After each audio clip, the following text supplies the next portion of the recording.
Estamos con Pamela Martín García, que es licenciada en Ciencias Políticas, feminista, activista de los derechos humanos y militante de la Unión Cívica Radical. Gracias, Pamela, por visitarnos. Hola, buenos días. Gracias a vos por la invitación. Pamela, te voy a preguntar sobre cosas que están pasando en Argentina, pero primero quiero ir un poquito fuera de las fronteras. ¿Qué está pasando que puede ganar un señor como Trump con el voto de millones de mujeres, cuando claramente, digamos, es misógino? Y lo mismo sucede acá en nuestro país vecino con Bolsonaro, ¿no? O sea, millones de mujeres votan por un señor que claramente tiene una visión muy negativa sobre la mujer y además agresiva, ¿no? Así es la situación y así son Trump y Bolsonaro, como bien vos dijiste, machistas, misóginos y que pertenecen a espacios antiderechos, fundamentalistas. Y bueno, comprender estos dos fenómenos, la verdad que es de un complejo enorme y llama la atención sobre todo en Brasil. Recordemos que en Brasil antes de la elección fueron las mujeres las que se levantaron con el hashtag El No a Bolsonaro, y la manifestación enorme que significó fue la fuerza del movimiento de mujeres y feministas en Brasil por todas las barbaridades que él promulgaba y prometía y mencionaba acerca de las mujeres, incluso de su propia hija, diciendo como que había fallado porque tuvo 3 varones y el cuarto, y fui débil, tuve una hija, ¿no? Entonces, todos sus dichos han sido de tremenda violencia y sí, realmente es algo extraño. Y también recordemos a Marielle Franco, que la concejala brasilera feminista, lesbiana, una gran luchadora que fue asesinada, incluso en su favela ganó Bolsonaro, digamos. Es algo también que son fenómenos distintos, ¿no? En Brasil, más que ganar Bolsonaro, lo que ganó es un anti al PT también, ¿no? Y a toda la situación de corrupción que había traído también los Vos gobiernos. decís que, digamos, es tanto lo que no quieren a un partido que están dispuestos a aceptar cuestiones que no necesariamente apoyan. Tal cual, de semejante gravedad, digamos, porque más allá de que eso, las barbaridades que él dijo en su campaña, también hay que ver cómo se traslucen en su gestión, pero ya vislumbramos que nuestros derechos, los derechos de las mujeres, los derechos de las personas LGBT, de las personas afro y demás, van a estar totalmente bajo ataque. ¿Y cómo estamos en Argentina? ¿Cuál es tu visión? Bueno, la visión es que ha sido, el 2018 es todavía y ha sido, y lo vamos a recordar así, como un año histórico para los derechos de las mujeres, digamos, ¿no? Con toda esta marea verde, que no es una marea verde que nace en este año, la marea verde se construye a lo largo de décadas de lucha del movimiento feminista y de mujeres, ¿no? Con los comienzos de los encuentros nacionales de mujeres, que para mí son la columna vertebral del movimiento, son 32 años seguidos donde más de 50.000 mujeres nos encontramos cada año de su más amplia diversidad para debatir, y donde ha sido el caldo de cultivo de muchas de las políticas públicas y las conquistas de derechos que hemos logrado. ¿Vos a qué edad entraste en el movimiento? Comencé, en realidad, siempre cuando me preguntan una chica hace un tiempo en México, cuando terminé de dar una conferencia, se me acercó y me dijo: ¿y vos cómo te hiciste feminista? Uf, qué pregunta, eso en 2 minutos no te lo puedo contestar. Pero la verdad que ha sido un camino que viene desde mi casa, ¿no? Mi madre feminista, hemos tenido una crianza muy libre. Creo que ha sido desde ahí los pasos que he empezado a construir. Fuertemente se me dio con el contacto con correligionarias en mi partido, feministas como María Luisa Storani y otras correligionarias, en donde ahí empecé fuertemente a definirme como feminista y a transitar de manera más profunda la lucha. Si se Sí, pero ya estabas militando en el secundario, digamos, o sea. No en organizaciones, pero sí ya tenía En espíritu, el espíritu, la vocación. Totalmente la vocación. ¿Y qué es el cabildeo? El cabildeo es la incidencia, ¿no? La incidencia política. Yo trabajo a nivel internacional en diferentes conferencias en Naciones Unidas y en el marco de CEPAL sobre derechos de las mujeres y niñas, pero también en lo nacional, y así como hace más de 5 años en la campaña nacional por el derecho al aborto legal, seguro y gratuito. La incidencia es trabajar en estrategias para poder convencer a alguna otra persona para promover ciertas cuestiones. Bueno, en este caso es la ley de interrupción voluntaria del embarazo.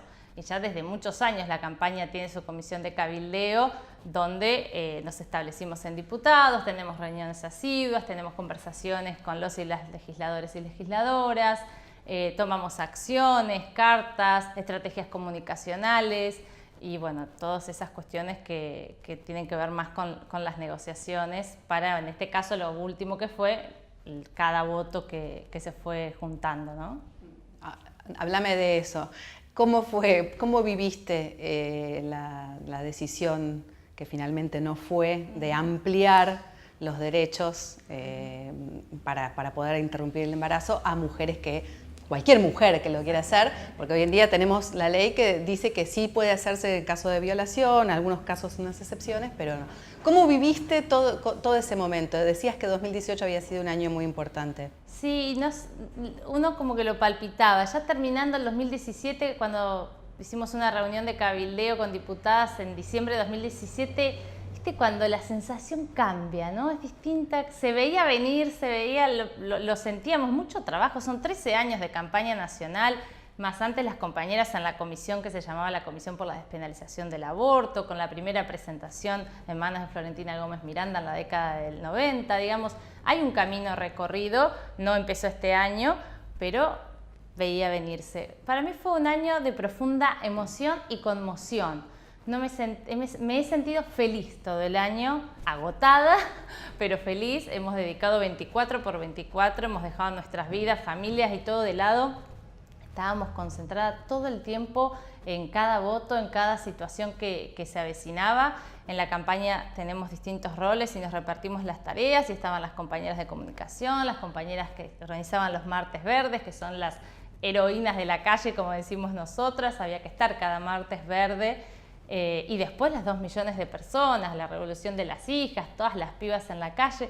Ha sido maravilloso y ni siquiera sentí tristeza la madrugada del 9. Siempre me sentí como conmocionada de no poder creer lo que estaba pasando, pero con la seguridad de que en Argentina el aborto al closet no vuelve nunca más. Vos sabés que vos hablás, y yo me imagino a gente que está en contra del aborto, que puede estar mirando esta entrevista, y no entiende cómo alguien puede estar feliz por esta situación. ¿Por qué no me explicas? Primero porque los derechos sexuales y los derechos reproductivos son derechos humanos y es fundamental el goce de estos derechos para poder ejercer otros derechos que también son fundamentales. Y entonces los derechos significan poder decidir si querer o no ser madre, cuándo, por qué, y los derechos sexuales es vivir una sexualidad libre, placentera, sin violencia y sin ningún tipo de coerción, digamos. Y ese es nuestro derecho.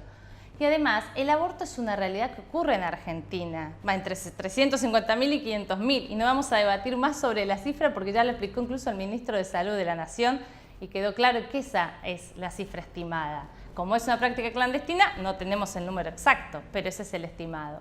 Entonces, ahí es una realidad que ocurre. ¿Pero qué pasa? Acuden a la clandestinidad porque el sistema de salud no las contiene, más allá de que tenemos abortos legales por causales en Argentina, pero con ciertos obstáculos para su acceso.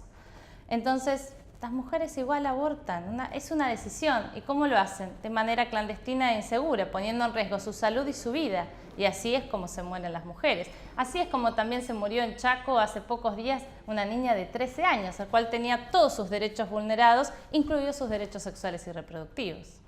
¿Cómo sigue esto hacia el año que viene y el futuro? ¿Va a salir? Sí, claro que va a ser ley. Nosotras estamos convencidas que va a ser ley. Estamos trabajando para eso, seguimos en campaña, como decimos, y nos seguimos articulando y trabajando, primero con una planificación en el marco de lo que es la campaña electoral del próximo año. Tenemos un montón de diputados y senadores y senadoras que votaron en contra, pero que muchos quieren ser candidatos y candidatas en las próximas elecciones. Bueno, vamos a... ¿Dentro de tu propio partido? Dentro de mi propio partido. ¿Te enojaste? Muchísimo, sí. Muchísimo, pero no nos quedamos en el enojo y pudimos salir tanto la juventud, la Franja Morada y las mujeres, que somos un movimiento muy importante dentro de la Unión Cívica Radical. Hicimos nuestra conferencia de prensa los días previos y ya habíamos hecho un cabildeo propio con nuestros legisladores radicales y legisladoras y hicimos todo lo que pudimos y les dijimos que por favor, que como radical no podés votar en contra del derecho a la salud de las mujeres, que es un derecho humano. Como radical, libertad e igualdad, así que no. Sin embargo, muchos lo hicieron y bueno, ya veremos cuál será la estrategia que llevemos adelante en el marco de la campaña electoral y también evaluaremos el tratamiento del proyecto de alguna manera, porque las cámaras no van a modificarse hasta el 2020. Entonces, es algo que estamos en discusión. Las cámaras no van a modificarse hasta el 2020 y se van a modificar con equidad, paridad. ¿Tiene que haber 50% de mujeres y 50% de hombres? ¿Eso es así? ¿Va a ser así? Bueno, estamos en la semana del 6 de noviembre, donde se cumplen ya otro aniversario de la votación de la ley de cupo en Argentina, que fue pionera, la 24012. Hay homenajes a una de sus autoras, a Norma Legrone de Fonte, en estos días.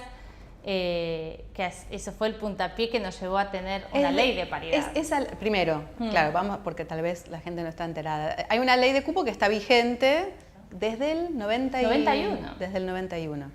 Pero ahora se suma a eso una ley que dice que tiene que haber mitad y mitad. Exacto, 50 y 50, una y una, con alternancia para los cargos legislativos. Y también se ha dado en varias provincias, ¿sí? Fueron teniendo su ley de paridad. Así que esperamos con eso tener un Congreso paritario.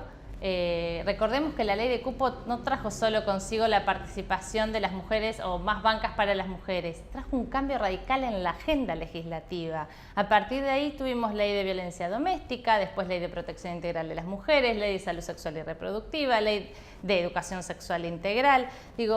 Son todas propuestas que más que nada las mujeres del Poder Legislativo han llevado adelante. Entonces es muy importante para la agenda de derechos humanos y para la democracia que sea paritaria. ¿A vos te interesa participar, formar parte del Congreso? Sí, es una posibilidad que siempre me encuentra en mi deseo de la participación. Yo soy una apasionada del Poder Legislativo, trabajo allí hace muchos años. Y sí, ¿Y crees que esto te da posibilidades o no? Puede ser una posibilidad. O terminan siendo la mujer de, la hermana de, las que van a las listas. Eso también sucedía con la ley de cupo. La paridad no va a frenar esa situación. Vamos a tener que estar alertas, porque cuando decimos, ¿y qué mujeres queremos en las listas paritarias? ¿Cualquiera? Y no, queremos mujeres feministas, mujeres que defiendan los derechos de todas las personas y que busquen la igualdad de oportunidades para todas las personas. ¿Qué es ser feminista hoy? Ser feminista hoy es eso, es todos los días tener esos lentes violetas que decimos nosotras. Llega un momento que ya no hay manera de no ver ese micromachismo. Es todos los días levantarte y pelearla y lucharla por la igualdad de oportunidades y la igualdad entre varones y mujeres, respetando por supuesto las diferencias, pero la igualdad en el acceso pleno a derechos, sin duda. ¿Cómo es la situación de la violencia de género en este momento en Argentina?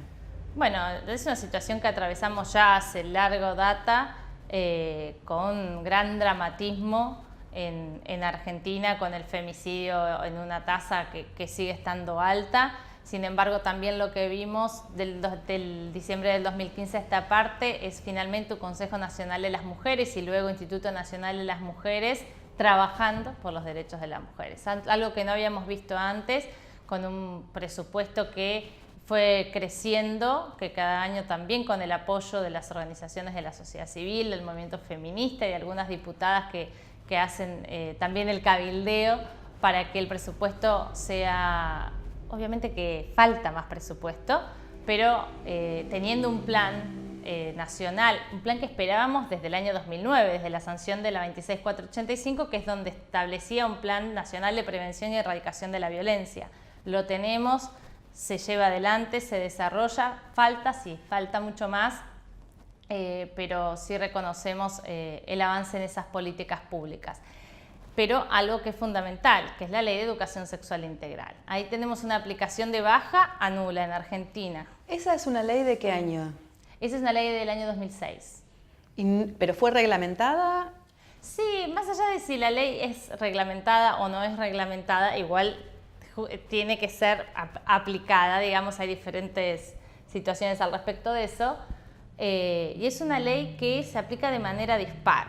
¿no? Y es imprescindible para poder erradicar la violencia y el machismo y poder pensar en igualdad, porque arranca desde jardín de infantes, pasa por la primaria, por la secundaria, va hasta el terciario, pero nos está faltando. Entonces, en eso, y es algo que muchos de los legisladores que votaban en contra de la ley de interrupción voluntaria del embarazo decían: ¿para qué quieren el aborto si ya tenemos la ley de educación sexual integral? Con eso alcanza. Resulta que cuando vamos a modificar, hace un poco menos de 2 meses, la ley, la 26150, que es la de educación sexual integral, para que sea de orden público, es decir, obligatorio, que no quede en manos del gobernador o la gobernadora de turno y que se aplique así como tienen los cuadernillos todos los materiales con perspectiva de género y derechos humanos. Y resulta que no la quieren. Pero entonces, ¿qué quieren? Además, la ESI previene abusos sexuales infantiles, ayuda a conocer y a reconocer el cuerpo de las personas, a convivir en igualdad, a respetar al otro, las diferencias, las sexualidades disidentes. Las redes sociales. Digamos, ¿no? Las redes sociales, digamos. Está todo concentrado ahí y lamentablemente eso es lo que no quieren. Y recordemos que el lema de la campaña es educación sexual para decidir, anticonceptivos para no abortar y aborto legal para no morir. Las tres. Sin las tres no vamos a poder avanzar y poder lograr nuestros derechos sexuales y reproductivos. ¿Hay alguna provincia en la que se esté aplicando, que se puede usar de modelo? La verdad que no lo sé si hay una provincia específica que podemos tomar como modelo. Sí hay algunas escuelas que sí han tenido las capacitaciones específicas los y las docentes, y entonces de manera transversal en la currícula se trabaja con los materiales de la ESI que están en la web del Ministerio de Educación de la Nación, cualquiera los puede ver y bajar y trabajar con ellos, pero específicamente una provincia no. Decíamos al principio de la entrevista que están los Trump y los Bolsonaro como presidentes de otros países. ¿Vos te imaginás que podría en la Argentina surgir un personaje así como presidente? No, no lo imagino. ¿Cómo ves a la sociedad, digamos? O sea, en el debate del aborto surgieron visiones muy extremas y tal vez que estaban calladas fuera del debate público, estaban más reservadas al debate privado. Surgieron algunas visiones extremas, pero ¿cómo ves a la sociedad permeable a mayores derechos, digamos, al feminismo? ¿Cómo la ves y cómo proyectás que puede ser nuestro liderazgo? Después del 8 de agosto, nosotras nos encontramos en una situación de resistencia. Hay una avanzada fundamentalista de antiderechos que, como vos mencionabas, estaban solapados, pero estaban. Ahora ya están a la vista de todo el mundo con campañas muy fuertes en las redes sociales, en los medios de comunicación, en las escuelas, en los barrios, en esta fusión de alguna manera para ese trabajo conjunto entre la Iglesia Católica y los evangelistas. Lo vimos en la marcha antes del 8A, en esa marcha gigantesca que hicieron juntos. Y en esto que ellos suelen llamar la ideología de género, que se la pasan hablando de que queremos, no sé, cambiarle la cabeza a los chicos. La ideología de género, como dice Sonia Correa, es un significante vacío y ellos lo usan para meter ahí todo. ¿Qué meten? Y eso que consideran que están por fuera de la normalidad o de lo natural de la sociedad. Que las feministas, los pobres, los negros, las sexualidades disidentes, y ahí va todo, ¿no? Y entonces se agarran de eso. Y sí, hay una arremetida muy fuerte en Argentina en este momento, y hay derechos que nosotros tenemos consagrados: matrimonio igualitario, ley de identidad de género, aborto por causales. Digo, todo eso estamos en este momento en una estrategia de cuidado y de resistencia para no retroceder con lo que ya tenemos y sí poder seguir avanzando. Pero es cierto que están de avanzada total.